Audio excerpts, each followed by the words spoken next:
그 뭐냐? 무고죄 있지 않습니까? 무고죄. 저 사람은 깜빡이 넣어주세요. 경찰 첫 조사 나갈 때 제발 이것만 좀 챙기셨으면 좋겠습니다. 고소인의 논리와 증거들에 대해서 반박할 수 있는 내용들만 딱딱 넣으시는 겁니다.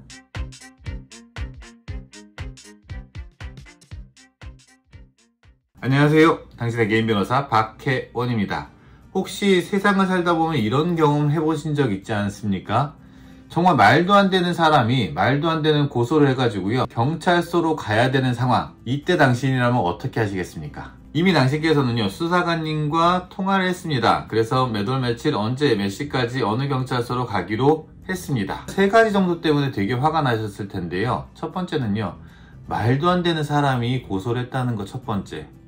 두 번째, 말도 안 되는 증거를 가지고, 조작된 증거를 가지고 허위의 사실을 가지고 고소를 했다는 사실에 열받고요. 근데 그 말을 믿고 조사받으러 나오라고 하는 수사관님의 태도에 대해서 굉장히 열받아 계실 겁니다. 그러면서 당신께서는 무엇을 준비하고 계십니까? 가셔가지고 수사관님에게 억울한 사정들을 말하다 보면 내 억울한 것들 다 풀어주시고, 그 뭐냐? 무고죄 있지 않습니까? 무고죄. 저 사람은 깜빡이 넣어주세요. 라고 하시려는 마음의 준비를 하고 계시는 거 아닌가요? 이런 분들에게요, 제가 결론부터 말씀을 드리면 이 세상에 말도 안 되는 고소는 존재하지 않습니다. 다만 당신 또는 당신의 지인분께서는요, 말도 안 되는 고소를 당했다라고 생각을 하시고요. 실제로 고소사건 중에서 상당 부분이 그대로 기소가 되는 경우들이 많고요. 기소된 사건들 중에서 대부분이 유죄로 처벌받는다라는 사실 알고 계시죠? 그렇다면 당신이 지금 경찰서에 가기 전에 무엇을 준비해야 될까요? 정말 말도 안 되는 고소를 당했네, 억울하네, 경찰서에서 일단 오라니까 일단 가보기는 하자, 뭔 소리인지 드러나 보자, 내 할 소리도 있다, 그런 식으로 하고 계시는 것은 아닙니까? 제가 세 가지 측면에서 말씀을 드릴 겁니다. 첫 번째는 말도 안 되는 고소를 하는 고소인에 대한, 피해자에 대한 이야기를 할 거고요. 두 번째로는요, 그 말도 안 되는 고소장에 적혀 있거나 첨부되어 있는 증거 자료에 대해서 말씀을 드릴 거고요.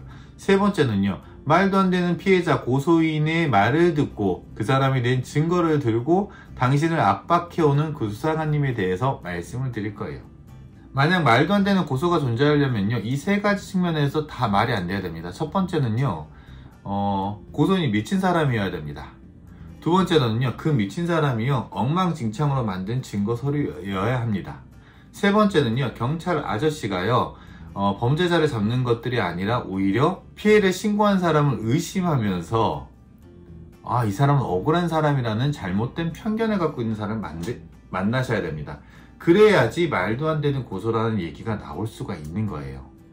근데 실제로는 대부분 그렇지가 않고 고소 자체에서는 말이 되는 경우들이 굉장히 많습니다. 그 중에는 억울한 분들, 이 영상을 시청하고 계시는 많은 분들이 계시기 때문에 제가 정말 말도 안 되는 고소를 당하셔가지고 말도 안 되는 유죄 판결 받으셔가지고 처벌받지 않기 위해 가지고 경찰 첫 조사 나갈 때 제발 이것만 좀 챙기셨으면 좋겠습니다 라는 말씀을 드리려고 합니다. 첫 번째, 피해자 고소인이라고 하는 사람들에 대해서 억울한 감정들, 화나는 감정들을 누그러뜨리십시오.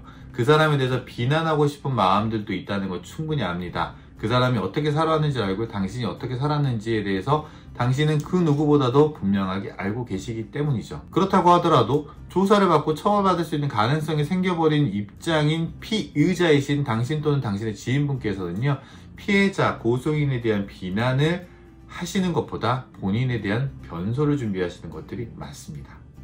피해자에 대한 비난은요, 나중에 재판 단계에 간다고 했을 때 신빙성을 탄핵하거나 허위라는 것들을 입증해가지고 무고죄를 역공할 수 있는 찬스들이 있습니다. 두 번째는요, 그 사람이 제출한 증거들이 과연 허위일까요? 아닙니다. 허위인 경우들도 많이 있지만 실제로는 허위가 아니라 왜곡되었거나 과장되었거나 고소인 입맛에 맞게끔 정리가 되어 있는 거겠죠. 그렇다면 그거에 반박하기 위해서는 당신은 무엇을 해야 됩니까?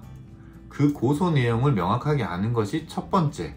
두 번째는요, 그 고소 내용이 첨부되어 있는 증거나 논리들을 깰 수 있는 당신만의 증거들을 종이로 준비하는 것들입니다. 이 종이로 준비하는 방법들은요, 첫 조사 때는 절대 가지고 나가지 마세요. 왜냐면 당신이 고소를 당한 사실은 개요는 조금 간단하게 들으셨겠지만 상대방이 어떤 논리를 가지고 어떤 증거를 가지고 지금 고소하고 있는지, 아니면 증거 없이 고소를 하고 있는지에 대해서 당신이 모르는데 섣부르게 관련된 자료들 다 꺼내가지고 경찰관이 뭐 유리하든 불리하든 다 챙겨오라는 말을 막 믿고 그냥 막 가시면 큰일 납니다. 조사 내용을 계속 천천히 들으시고 고소인의 논리와 증거들에 대해서 반박할 수 있는 내용들만 딱딱 넣으시는 겁니다.